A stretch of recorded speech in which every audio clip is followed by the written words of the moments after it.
خدمة الدفع الإلكتروني ارسل لي لموبيليس من الدار ولا من مكان آخر. يمكنكم تعبئة رصيدكم أو تسديد فاتورتكم في أي وقت بلا ما تنقلوا. ما عليكم غير تلتحقوا بالموقع e-paiement.mobilis.dz وتابعوا الخطوات المشار إليها باستعمالكم البطاقة الذهبية لبريد الجزائر أو البطاقة البنكية CIB. مع ارسل لي لموبيليس كل شيء سهل، الفاتورة مدفوعة والرصيد معبي وين ما كنتوا ووقت ما عبيتوا. موبيليس، معا نصنع المستقبل.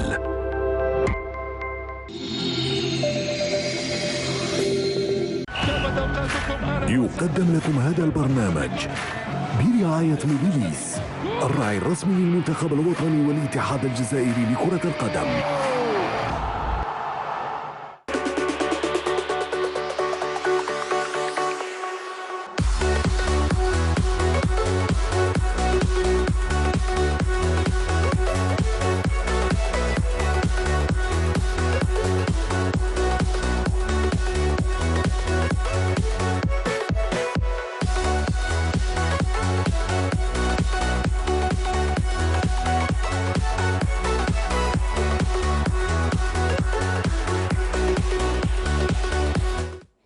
Bonsoir mesdames et messieurs, vous aimez le sport, merci de nous rejoindre sur Canal Algérie pour le 12e numéro de la saison de votre émission 52 minutes chrono, un 12e numéro consacré encore une fois à l'événement, la Coupe d'Afrique des Nations 2022 qui se déroule au Cameroun. Après le nul vierge lors de la première journée face à la Sierra Leone, les Verts ratent leur deuxième sortie en s'inclinant 1-0 face à la Guinée équatoriale. On reviendra sur cet échec, les raisons et surtout les chances de sauver la participation en passant au second tour. On aura également notre envoyé spécial à Douala pour la séance d'entraînement d'après-match. Donc Saïd Fellak qui sera à partir de 17h au stade où se déroulera la rencontre. Tout cela avec nos invités, notre consultant maison Nordine Hani qu'on retrouve avec grand plaisir, consultant en omnisport, pas que, puisqu'il a fait ses débuts à l'ISTS avec Cheikh Rabah Saadan et c'est un plaisir de le retrouver chaque lundi. Nordine, bonsoir.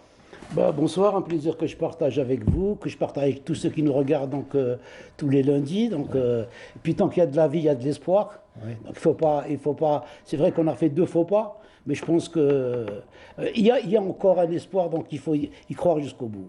Même si c'est un petit espoir, mais il faut garder espoir. Le plaisir de recevoir également nos 2 consultants, Abdenour Kaba qui nous fait le plaisir d'être parmi nous aujourd'hui. C'est ta première dans l'émission 50 de chrono. Bienvenue. Je suis passé une fois avec Mokhtar pendant avec Hani.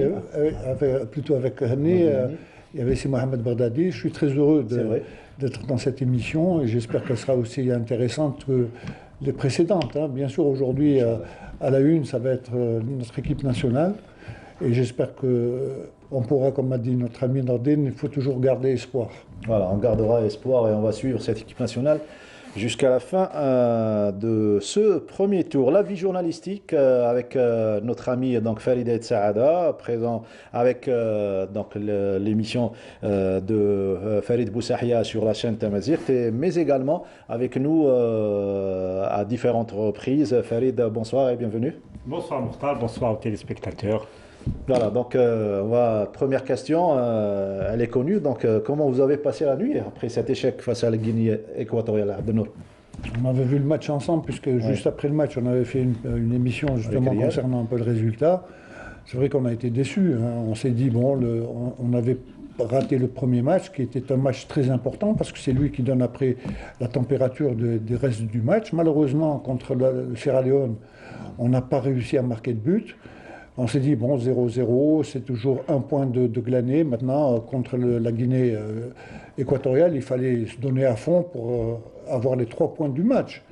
Malheureusement, ça n'a pas été le cas. Toujours, bien sûr, avec des occasions de but, mais malheureusement, ça fait 2 matchs que notre attaque est muette. Et ça commence à être inquiétant. C'est vrai qu'il nous reste maintenant un 3e match contre la Côte d'Ivoire. Maintenant, j'espère qu'on va essayer de surpasser pour remporter les 3 points et nous qualifier pour les 8e de finale. Voilà, on va tout d'abord revenir sur ce match. Nuit blanche, je le disais, Farid Saada, mais assez de temps pour revenir sur le match. Ce qui n'a pas marché pour vous? Quelle impression vous a laissé ce match, cette défaite?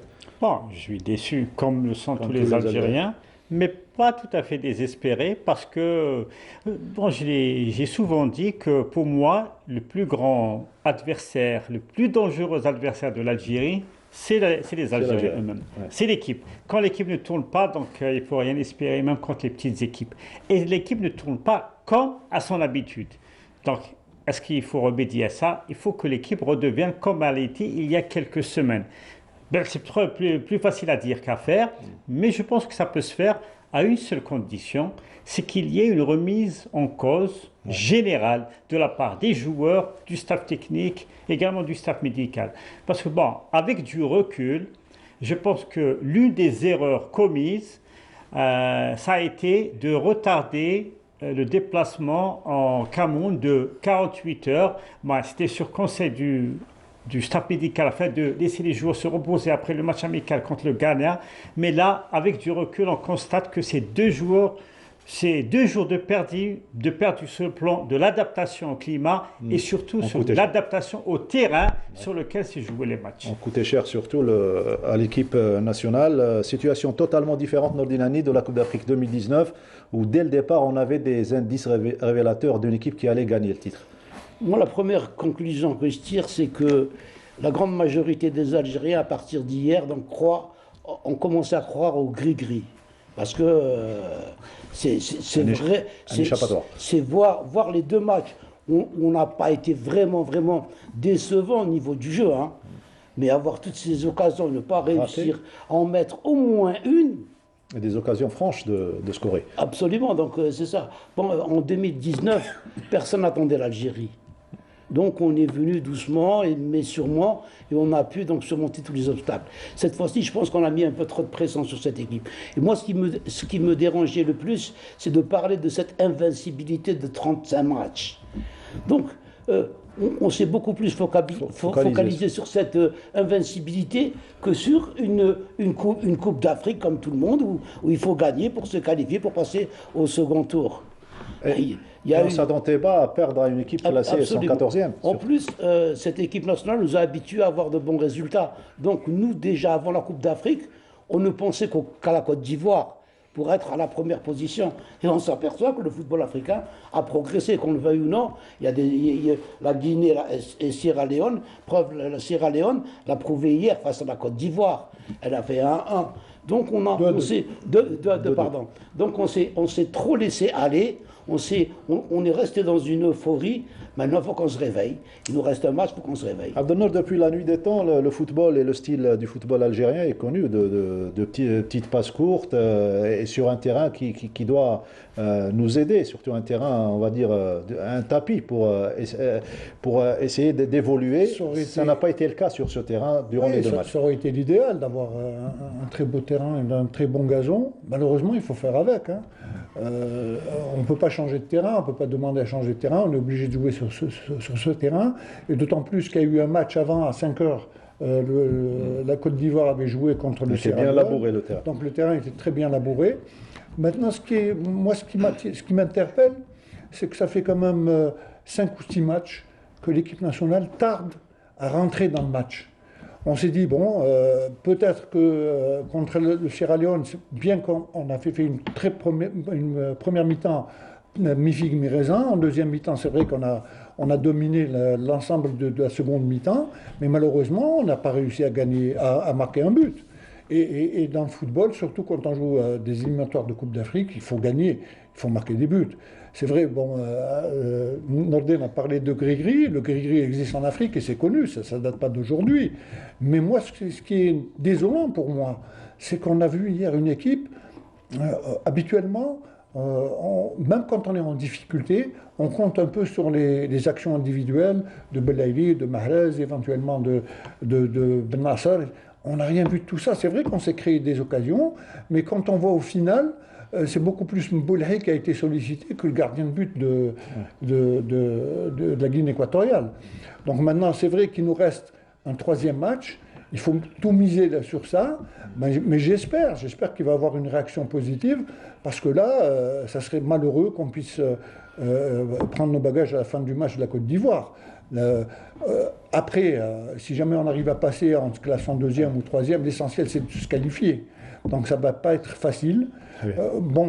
Moi ce que j'avais, après le match, j'avais entendu des joueurs intervenir, des joueurs de la Guinée équatoriale, et qui avaient dit qu'on avait très bien étudié cette équipe d'Algérie. On savait très bien que c'était à partir du milieu de terrain, que c'était une équipe qui jouait en bloc, et que dès qu'ils récupéraient le terrain, ils accéléraient pour essayer de déséquilibrer un peu. Mais malheureusement, ça n'a pas marché chez nous, hein, et c'est ça qui est inquiétant. Très bien, avant de retrouver Saïd Fellek, notre envoyé spécial à partir de Douala et à partir du stade où se déroule la séance d'entraînement, elle a débuté à 17h, on va revenir sur le match avec le compte-rendu de Saïd Fellek, c'était juste après la rencontre. C'est avec ces applaudissements des journalistes algériens présents ici à Douala que Djamel Belmadi a débuté son point de presse après cette défaite concédée face à la Guinée équatoriale. Un coach national très marqué par ce revers inattendu, mais soutenu par toute une corporation. Il n'y a pas toujours entre fond. Les Verts ont perdu une bataille, mais assurément pas la guerre. Certes, derniers de leur groupe E après 2 matchs disputés, ils ont toutefois leur destin entre les pieds. Il suffit de battre la Côte d'Ivoire ce jeudi pour continuer à rêver. Moi, je crois. Moi, tant que je suis pas mort, hein, c'est évidemment une image. Tant que je suis pas mort, il y a de l'espoir. Maintenant, il y a autre chose. Maintenant, il y a une qualification à aller chercher. Jamais s'avouer vaincu. Jamais abandonner. La mobilisation de tout le monde est nécessaire pour oublier ces 2 échecs et repartir de plus belle. On a tout fait, on a tout donné. Et il y a des moments difficiles comme ça. Et ça fait longtemps qu'on travaille ensemble. On gagne, on fait des bons matchs. On est comme une famille. Et maintenant, ça arrive à un moment difficile. On s'est conscient. Et Inch'Allah, on va continuer à travailler. Et le prochain match, on va tout donner. Inch'Allah, on va se qualifier. La série d'invincibilité des Verts s'arrête donc à 35 matchs. Un nouveau record africain pour des Verts qui nous ont apporté tant de bonheur durant ces 3 dernières années.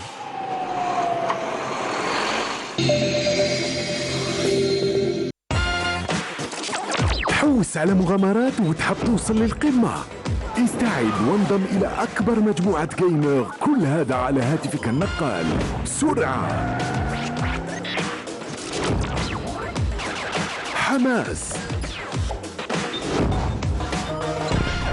تركيز. مع موبيليس التحق بأفضل خدمة للألعاب موبيليس ستور. سجل عبر ستور وموبيليس.dz واستفيد من اشتراك يومي أسبوعي أو شهري. موبيليس، معا نصنع المستقبل.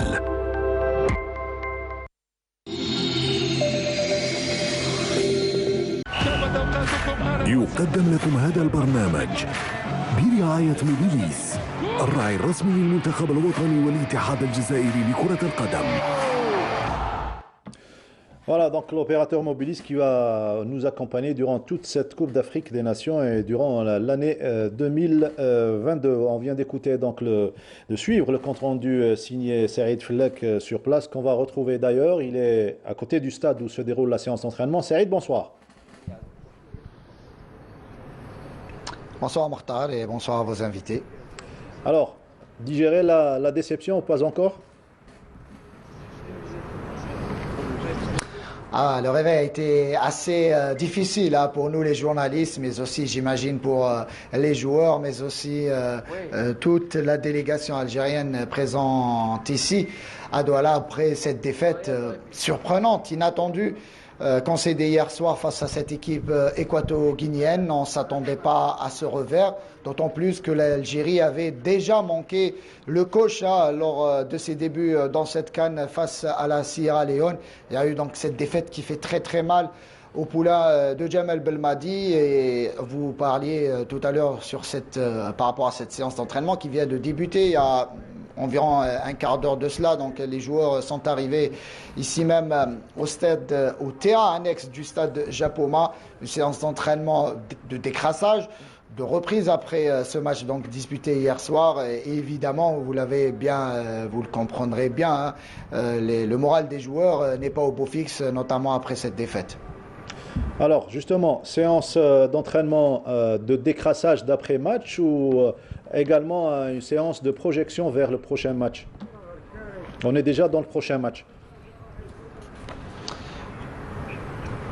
Évidemment, Mokhtar, vous savez très bien, on n'a pas vraiment le temps un petit peu de cogiter, ni même de récupérer. Hein. Quand on dispute un tournoi comme celui de la CAN, il faudra récupérer au plus vite et penser déjà au prochain match. Et ce prochain match viendra ce jeudi, hein. Donc interviendra ce jeudi soir, ici même au stade de Japoma, où les Verts devront cette fois-ci obligatoirement l'emporter pour espérer se qualifier pour le prochain tour. Ça ne sera pas facile face à une équipe ivoirienne qui elle aussi a été tenue en échec par la Sierra Leone dans les ultimes minutes du match, 2 buts partout, alors que cette équipe ivoirienne avait remporté son premier match face à la Guinée équatoriale.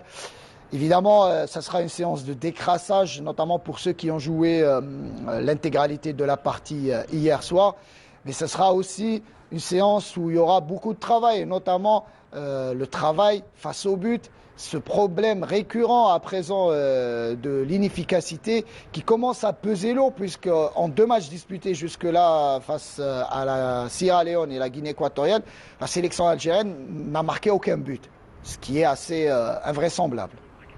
Vous l'avez dit, donc un problème face au but, la balle ne voulait pas rentrer. Vous êtes certainement rapproché des joueurs, même s'il y a avec eux Attal qui a voulu répondre aux questions des journalistes. Quelles sont les raisons? Pourquoi la balle ne voulait pas franchir les filets donc? Ah, je vous ai entendu parler du gris-gris. Je ne sais pas ce que le gris-gris a fait son effet ici au stade de Japoma. Ce qui est certain, c'est l'incompréhension, elle est totale ici au sein de cette sélection algérienne. On ne comprend pas ces ratages à répétition, et notamment chez les joueurs, mais aussi chez le sélectionneur national. On l'a vu hier à l'issue de cette rencontre en conférence de presse. Il le disait ouvertement, on domine outrageusement nos adversaires, on se crée une multitude d'occasions de but, des occasions assez nettes de scorer face à quasiment des 1 contre 1 face aux gardiens adverses.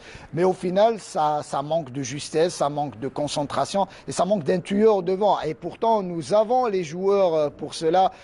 Si on doit citer les Bounjah, les Mahrez, Slimani, Belaili et compagnie. Donc je pense que c'est pas une question de joueurs, mais évidemment ça cogite dans la tête et ça c'est au coach Djamel Belmadi de trouver les solutions avant ce match prévu ce jeudi face à la Côte d'Ivoire. Alors toute l'équipe vous salue, et Farid Saada qui voudrait vous poser une question. Saïd, bonsoir. Bon, vous savez, quand on fréquente l'équipe nationale, on fréquente les joueurs, on sait un peu lire dans leurs pensées, juste à les regarder. Alors, à les regarder hier, à la fin du match, et bien aujourd'hui, à leur arrivée au terrain d'entraînement, est-ce que vous ressentez chez eux, c'est pas une détermination, ou bien une rage pour montrer que c'est pas ce qu'ils valent et qu'ils valent mieux que ça? Ça peut se lire sur leur visage. Est-ce que vous avez lu ça? Ou une impuissance. Au contraire, une impuissance. Voilà. Effectivement, Farid Saada, effectivement, ce que vous dites est vrai. C'est vrai que là, aujourd'hui, c'est un peu compliqué de se rapprocher des joueurs puisque la séance est à huis clos. On a pu apercevoir les joueurs au moment de leur descente du bus. Hier, c'est vrai qu'il y avait de la résignation. D'ailleurs, nous, les journalistes, qui est assez bizarre, une scène cocasse en zone mixte. Les joueurs, tête baissée, passaient à côté des journalistes, ne voulaient pas s'exprimer pour la plupart, pour la majorité, si ce n'est Youssef Attal. Et c'est les journalistes qui remontaient le moral aux joueurs en leur disant c'est pas grave, c'est pas la fin du monde, il faut se relever. Et il reste un match important à disputer, ce sera face à la Côte d'Ivoire. Il faudra montrer un autre visage. On sait que cette équipe peut battre n'importe quel adversaire, y compris dans cette CAN. Donc ce n'est pas la Côte d'Ivoire qui fait peur à la sélection algérienne. Évidemment, hier, il y avait pas mal de désarroi, beaucoup de désarroi plutôt.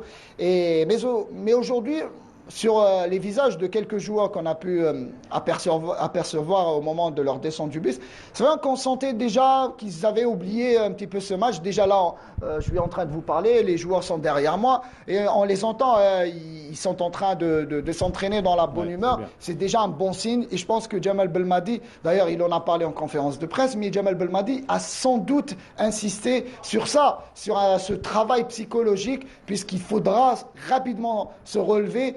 Et tout n'est pas encore perdu, puisque je le redis, une victoire face à la Côte d'Ivoire ce dimanche, plutôt ce jeudi, et Inch'Allah on se qualifie pour le tour suivant. Ah, vous êtes déjà dans le deuxième tour, puisque vous parlez de dimanche. Saïd Fellak, des nouvelles de Jamal Belhamri? Il paraît qu'il a fait ses examens aujourd'hui. Pour Jamal Belhamri, on attend évidemment la confirmation de la part du staff médical de l'équipe nationale, mais tout porte à croire que le joueur sera absent face à la Côte d'Ivoire ce jeudi, puisque le joueur se plaint d'une blessure musculaire, et vous le savez très bien, les spécialistes qui sont sur le plateau donc peuvent le confirmer. Quand on a une blessure musculaire, c'est très très compliqué de revenir en 3-4 jours. Donc évidemment, le joueur sera mis au repos, mais on attend évidemment la confirmation du staff médical. Le joueur a subi des examens approfondis effectivement ce matin.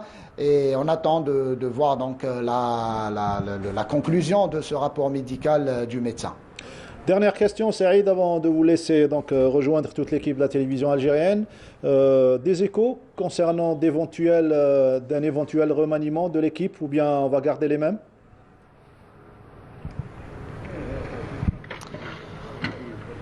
L'information principale aujourd'hui sur les joueurs qu'on a pu apercevoir aujourd'hui, c'est déjà Rami Zerouri qui s'entraîne avec le groupe. Ça, c'est une bonne nouvelle quand on connaît l'importance de ce joueur depuis quelques matchs maintenant dans le schéma tactique du coach Jamal Belmadi.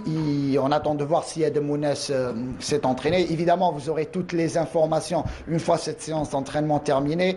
Au JT de 19h, j'essaierai d'apporter les dernières informations concernant les joueurs ayant pris part à cette séance. Pour ce qui est du 11 qui va être incorporé jeudi, évidemment, Jamal Belmadi a encore le temps pour trancher, même si, selon certaines indiscrétions, il se pourrait que Jamal Belmadi opère quelques changements par rapport au 11 qui a débuté le match d'hier, histoire de booster un petit peu ce groupe-là et apporter un peu de fraîcheur aussi dans cette équipe en prévision de cette rencontre face aux Ivoiriens. Merci Saïd Fellak et bonne chance. Je rappelle que vous étiez en direct à partir de Douala pour suivre toutes les péripéties concernant l'équipe nationale algérienne, et bonne chance encore une fois pour le troisième et dernier match du groupe. Ça sera jeudi à partir de 17h face à la Côte d'Ivoire. Retour au plateau pour décortiquer surtout la conférence de presse de Jamal Belmadi. Mais avant cela, on parle de remaniement, on parle de changement. D'après vous, Abdenour Kawa, quels sont les changements que pourrait opérer le coach national? Les compartiments qui sont concernés par les changements? Il est peut-être un peu trop tôt pour en parler, parce qu'il faut savoir d'abord quel est l'état des joueurs actuellement. Il y a peut-être des joueurs qui ont été atteints mentalement, qui n'arrivent pas à surmonter un peu les difficultés qu'on vient de traverser. Bon, le fait, Saïd l'a dit, que Zerouri a repris les séances d'entraînement, c'est une bonne chose pour nous au niveau du milieu de terrain. Mais ce qu'il faut pas, je voudrais juste revenir, si vous permettez, 2 minutes un peu sur notre équipe nationale. Vous savez, quand on a été en Égypte, on est rentré par la petite porte. Personne ne connaissait la valeur exacte de cette équipe-là. Après la Coupe du Monde 2014, il y a eu une traversée du désert, et c'est avec la venue de Belmadi qu'on a commencé à remettre les choses dans l'ordre. On est arrivé jusqu'en finale. Aujourd'hui, bien sûr que l'équipe algérienne est une équipe à battre, mais il faut dire aussi que toutes les équipes contre lesquelles nous jouons nous passent au scanner. Donc ils étudient très bien quelles sont les forces de cette équipe-là et quelles sont les faiblesses. Donc, il n'y a plus l'effet surprise. Il n'y a plus l'effet surprise, donc on nous attend au tournant. C'est malheureux qu'on soit tombé contre une équipe de la Guinée équatoriale qui nous fait... qui casse un peu cette invincibilité. Bon, mais cette invincibilité, c'est purement... ce sont des statistiques, mais le plus important, c'est ce qu'on fait sur le terrain. Donc maintenant, le seul espoir qui nous reste, bien évidemment, c'est de tout miser sur une victoire contre la Côte d'Ivoire, chose qui est faisable. On connaît également les qualités de cette équipe de la Côte d'Ivoire et un peu leur manque. On sait très bien qu'ils ont un très bon milieu de terrain, n'est-ce pas? Et de très bons attaquants. Mais par contre, solide physiquement. Oui, mais par contre, défensivement, ils ont quelques lacunes. Donc si jamais nos attaquants retrouvent un peu le sens du but, je pense qu'on peut éventuellement, ça va pas être évident du tout. Mais si jamais on rentre avec la grinta, je pense qu'on pourra gagner ce match-là et nous qualifier pour les prochains tours. Comment vous avez trouvé le coach national lors de la conférence hier? Déjà, il faut lui rendre hommage pour avoir endossé la responsabilité de ce qui s'y est arrivé. C'est vrai que à travers ses propos, il fait un peu un reproche aux joueurs de ne pas avoir été efficaces, mais il dit c'est moi le responsable, tapez sur moi, ne tapez pas sur les joueurs. C'est déjà très classe de sa part. Bien le groupe. Voilà, mais il n'a pas été hier, pas aussi à l'aise, pas aussi déterminé. Voilà, c'est comme si il était un peu sonné. Voilà, il n'a pas compris. Il a parlé d'irrationalité. C'est pas dans ses habitudes, voilà, de parler d'irrationnel, mais déjà ça. Mais moi aussi, je pense que il y a des scénarios qui se répètent. Là, ça me rappelle une édition à laquelle on a déjà vécu ça, oui. C'était en 2013, en Afrique du Sud, avec Vaïd Alilozic. Les premiers matchs contre la Tunisie et le Togo, c'est l'Algérie qui dominait, avec à chaque fois des pénaltys omis pour l'Algérien, une fois c'était pour Farouli, une fois c'était pour la Seine, et à la fin, c'est Togo et la Tunisie qui gagnent. Bon, ils se sont rattrapés un peu au dernier match contre Côte d'Ivoire, mais c'était trop tard. Donc, il y a eu par le passé où l'Algérie dominait également l'édition de 2015, en quart de finale contre la Côte d'Ivoire. Il y avait en face Hervé Renard, le bien nommé. Hervé Renard, le bien nommé, qui avait bien étudié. Il a dit, moi, je sais que les Algériens sont très forts. C'était à l'époque de Christophe Gourcuff, des victoires par 5-6 buts d'écart, 7 buts d'écart. Il les a laissés venir et il nous a sonné par 2 balles arrêtées. Parce qu'il a dit, je sais que le point faible des Algériens, c'était les balles arrêtées. Donc tout le monde étudie le jeu algérien. Le défaut actuel, pour moi, c'est un avis personnel, c'est qu'il n'y a pas de variété dans le jeu. Le jeu algérien est devenu stéréotypé. Alors, quand on a un terrain pareil, où les passes courtes ne passent pas, où les dribbles ne passent pas toujours, il fallait s'adapter avec un nouveau système de jeu. Pour moi, est-ce qu'on a la capacité de s'adapter? Mais pour moi, pour le prochain match, ce n'est pas des joueurs qu'il faut changer. Il faut changer le système de jeu, parce que si on continue comme ça, on va jouer un mois, on ne va pas marquer. Parce que le terrain ne s'y prête pas. Comme par hasard, je ne sais pas que c'est un hasard, parce que maintenant, je pense qu'il y a quelques coïncidences qui ne sont plus des coïncidences. Comme par hasard, l'Algérie a hérité du terrain le plus mauvais. Il y a le meilleur terrain, c'est Garoua. Très beau terrain, c'est le groupe de l'Égypte. Un tapis. Il y a les 2 terrains de Yaoundé passables, le terrain de Bafoussem qui est bon, même s'il est sec, mais le terrain de Yaoundé, il est sec, il n'est pas praticable du tout. Et c'est un scandale pour l'organisation. Je vais aller dans le même sens. Lors du premier match face à la Sierra Leone, après le match, donc Belmadi a dit on va corriger, on va trouver des solutions. Or, on fait un match bis repetita. C'est le même qu'on a fait contre la Guinée. Donc, il n'a pas trouvé des solutions. Et les solutions, c'est dans la variante du jeu, peut-être. C'est ça la véritable. Il doit changer impérativement. Oui, mais on ne peut pas changer de jeu du jour au lendemain. C'est pas facile. Non, mais des variantes. Bon, non, mais jusqu'à maintenant, jusqu'avant cette Coupe d'Afrique, notre système de jeu nous a donné beaucoup de satisfaction. Sur de bons terrains. Sur des bons terrains. Bon, si on parle également du terrain de Blida, c'est pas la perfection, mais on s'est adapté. Donc, moi, ce que je trouve, maintenant, Belmadi est en train de protéger un peu ses joueurs. Ça, c'est tout à fait logique. Maintenant, Belmadi, c'est pas lui qui va marquer le but. Quand on met en place une organisation de jeu, une animation dans le jeu... C'est aux joueurs d'appliquer les... Absolument. Donc maintenant, quand il y a 10 ratés ou 20 ratés, on se pose des questions. Comment se fait-il qu'à l'époque... D'ailleurs, on a marqué 2 buts, mais 2 buts qui étaient en position dangereuse. Celui de Belaïli était magnifique, mais il était à 1 mètre de...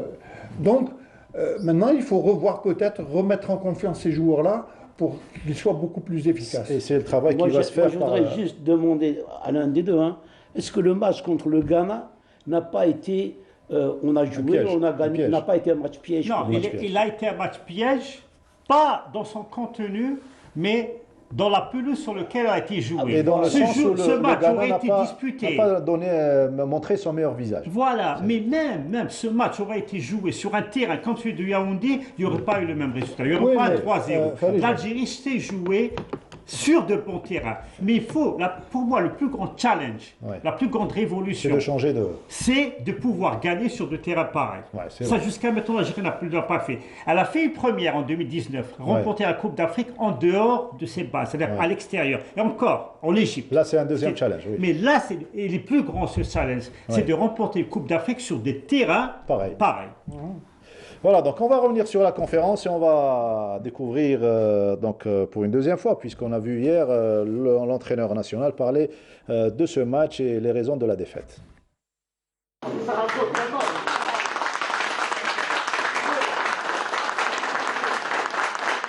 C'est pas le résultat qu'on était venu chercher évidemment. Il s'avère que le sort on a décidé autrement. On accepte la situation. S'il vous plaît. Voilà, situation difficile pour les Verts et on doit s'en sortir dans les 3 jours qui précèdent la rencontre, la 3e du nom dans ce groupe, face à la Côte d'Ivoire. Est-ce qu'on peut dire que c'est un mal pour un bien, Farid Saada? Oui, maintenant, s'il y aura un redressement à la fin, oui, ça aura été un mal pour un bien. Parce que je préfère qu'il y ait ces déconvenus en match de groupe plutôt qu'en match à élimination directe. Si on arrive à s'en sortir, Inch'Allah, je dis qu'on passe... jouer sur un autre terrain. Voilà. Et là, ce qui est bien, si on termine 2e ou même 3e, c'est qu'on ne jouera pas sur ce terrain-là. Maintenant, je suis vraiment... Ce terrain-là me... C'est pas un terrain. Et c'est scandaleux pour la... Je préfère jouer contre le Cameroun à Olympie sur le terrain. Il y a une chance de produire du beau jeu que dans ce terrain-là. Là, j'espère que c'est un cauchemar, on va pas revenir. Et la Farid Saada, on doit parler de l'organisation qui s'est focalisée sur autre chose et n'a pas pensé à présenter un beau terrain, surtout pour ce groupe. Oui, moi, pourquoi je dis qu'il y a des trucs là, une série de coïncidences. Quand par hasard, le groupe de l'Algérie est domicilié sur un terrain, le pire terrain des 6. Comme par hasard, l'Algérie, parmi les grands favoris, est la seule avec le Sénégal à jouer à 14h. Sénégal 2 fois, nous une seule fois. D'autres sélections, je vais les citer, le Cameroun, l'Égypte et le Maroc, leur groupe joue ou à 17h ou à 20h. Il n'y a pas de 14h chez eux. La question reste comme par hasard, dans le groupe de l'Algérie, le premier jouera contre un deuxième et le deuxième contre un premier d'un autre groupe. Alors que dans d'autres groupes, le premier jouera contre un troisième. Il y a beaucoup de cas par hasard. Il y a une succession de coïncidences. C'est pas fait peut-être parce qu'on est le pays qui avons le plus défendu le Cameroun, donc ils peuvent nous... Voilà, ça c'est joué en amont, après le tirage au sort. Mais c'est pas... Moi, c'est comme s'il y avait une volonté d'éliminer dès le départ, le Sénégal et l'Algérie, parce que c'était les favoris sur le papier. Les deux finalistes. Voilà. On va écouter... Peut-être que je divague, mais moi, ça me donne à réfléchir. C'est rare que Farid Saada divague. On va l'écouter peiner, surtout parler avec beaucoup de regrets de cette défaite. On l'a vu très peiné, fatigué, et rarement qu'on ait vu donc, le coach national agir, gesticuler lors du match, premier et deuxième match. Bon, le premier match, on a vu... ça met de l'anxiété dans la tête des joueurs. Le premier match, juste après sa conférence de presse, c'est vrai qu'il était abattu. Donc il s'était dit, bon, maintenant on va tout miser sur ce match de la Guinée équatoriale pour avoir nos 3 points. Malheureusement, ça a été une défaite. Et là, on sent très bien qu'il est abattu. Bon, c'est très bien de vouloir prendre la responsabilité, mais il faut que les joueurs soient conscients un peu de ce qu'ils ont fait un peu sur le terrain. Je l'ai dit tout à l'heure, c'est pas Belmadi qui va marquer. Quand on se crée des occasions à l'intérieur des 6 mètres et qu'on n'arrive pas à la mettre dedans, c'est pas l'entraîneur.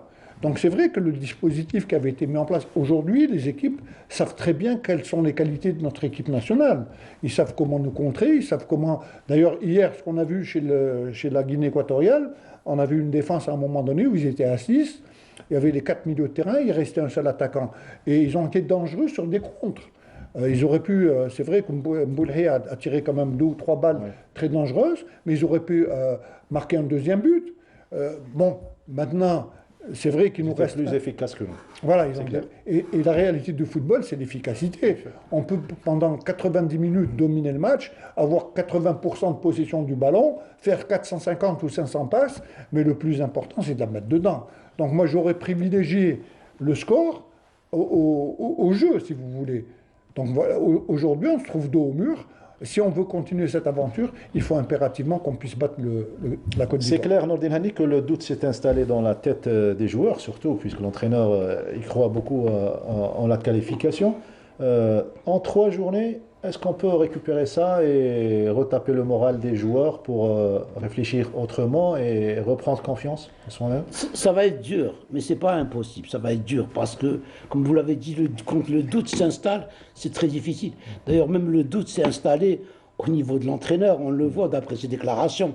Même lui, il est abattu. Il est abattu. Il ne comprend pas ce qui lui arrive. Ouais. Lui, il était, au départ, peut-être, avec l'idée qu'après le match de la Guinée, il allait voir s'il fallait battre la Côte d'Ivoire pour être premier ou deuxième. Là, il se trouve devant le match. Ça va être une finale pour tout le monde. Mais je pense qu'ils ont quand même... les joueurs, je parle des joueurs, parce que comme on disait tout à l'heure avec Abdelnour, l'entraîneur veut prendre toute la responsabilité sur lui, mais il doit aussi secouer ses joueurs. Parce que c'est aux joueurs de marquer des buts. C'est aux joueurs de marquer des buts. Et on a vu que c'était des joueurs qui n'arrivaient pas à marquer. C'est ça qui est pas normal. Il y a quelque chose qui ne va pas dans cette équipe. Oui. On le saura peut-être après la Coupe d'Afrique, mais il y a quelque chose qui est là. Maintenant, pour le doute, il va falloir déjà effacer, oublier les deux matchs, et puis se dire que même si on ne passe pas au second tour, ce n'est pas la fin du monde. Oui. Il y a une Coupe du Monde qui nous attend, il y a beaucoup de choses. Il ne faut pas que cette équipe... Pourquoi en sport, il ne faut pas que le doute continue, même après la Coupe d'Afrique. Il faut se dire que même si on n'est pas qualifié, on a quand même une équipe et il faut aller de l'avant.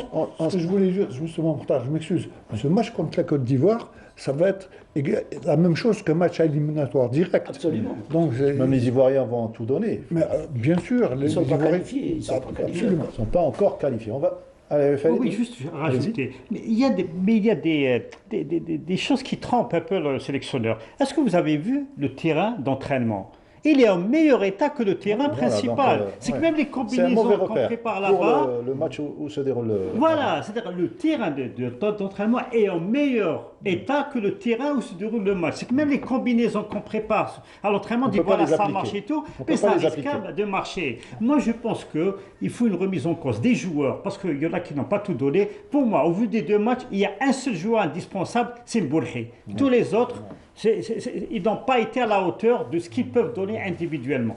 Et deuxièmement, remise en cause du coach, il faut qu'il prenne des décisions courageuses. Il faut aussi, il ne peut pas tout changer tactiquement en 2 jours, mais quand même chercher des variantes et surtout secouer les joueurs parce que là, ce sera une finale, ce sera pas un match qui va se jouer sur le plan tactique et tout, technique et tout. C'est un match, c'est une finale qu'il faut gagner. Il faut placer tous les atouts de son côté. Voilà, on va écouter un autre aspect de la conférence et on revient juste après.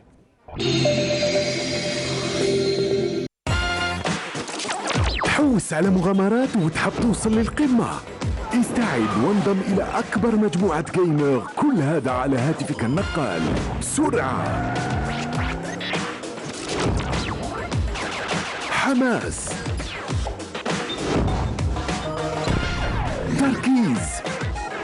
مع موبيليس التحق بأفضل خدمة للألعاب موبيليس ستور. سجل عبر ستور وموبيليس.dz واستفيد من اشتراك يومي أسبوعي أو شهري. موبيليس، معا نصنع المستقبل.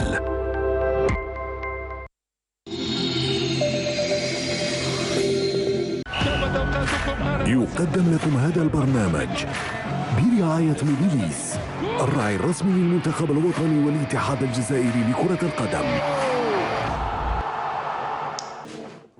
Voilà, il endosse toute la responsabilité. Question à Nordine Henni avant de découvrir la réponse à la question de la journaliste camerounaise. Vous ne pensez pas qu'on a mal géré l'euphorie du succès après le titre décroché en 2019? Oui, absolument. Je vous ai dit avant le début de la CAN que c'est difficile d'arriver au sommet. Mais c'est encore plus difficile de rester au sommet. Parce que arriver au sommet, donc c'est des découvertes et on y arrive. Parce qu'après le titre a une grosse charge psychologique. Je voudrais juste répondre à la question de Belmadi. Donc Oscar Wilde a dit quand on veut atteindre au pire on décroche la lune. Donc voilà ce que voulait dire Belmadi. Vous avez une meilleure culture générale. Je ne dirais pas ça de mes collègues confrères, que je connais bien. Donc, mais je pense que il y a quelque chose qui se passe dans les vestiaires de cette équipe nationale. C'est un petit peu par expérience, puisque j'ai été aussi entraîneur pas de football, mais de handball, entraîneur national. Donc, vous savez, avec Belmadi, il y avait une certaine communication entre lui et ses joueurs, ce qui faisait la force de l'équipe nationale. Je pense qu'il y a dû avoir peut-être des déceptions de joueurs. Je ne sais pas, je suis en train d'imaginer des choses, on le saura par la suite, hein, parce que ça sortira. Mais on sent qu'il y a quelque chose qui coince dans cette équipe nationale, quelque chose qui coince. Cheikh Saadan, dans un plateau, a dit que le problème est purement psychologique. Absolument. Mais oui, il est psychologique. Ce problème, il est psychologique. Il y a des joueurs qui sont arrivés en retard. Il y a des joueurs qui étaient blessés, qu'on a retapés. Il y a des joueurs qu'on n'a pas utilisés du tout. Donc, à la longue, et je vous avais dit déjà avant la Coupe d'Afrique, que vivre longtemps dans un groupe, ça crée des frictions, ça crée parce qu'on est perturbé, on est loin de sa famille, on est loin de ses amis, ça peut créer et c'est très difficile à gérer. Et ça ne doit pas exister quand on est professionnel. On doit faire l'impasse sur cet aspect-là. Dernière réponse sur la question de la journaliste camerounaise concernant les statistiques. Personne n'abandonnera, Inch'Allah, une qualification au second tour. Il est peut-être en train de répondre quelque part à votre réponse, renverser la tendance.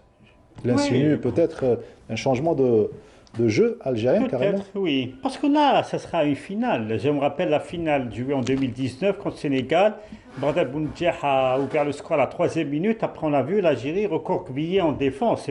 C'était un jeu contre nature, mais parce que c'est une finale qu'il fallait gagner. Là, dans ce match contre Côte d'Ivoire, on ne cherchera pas la manière.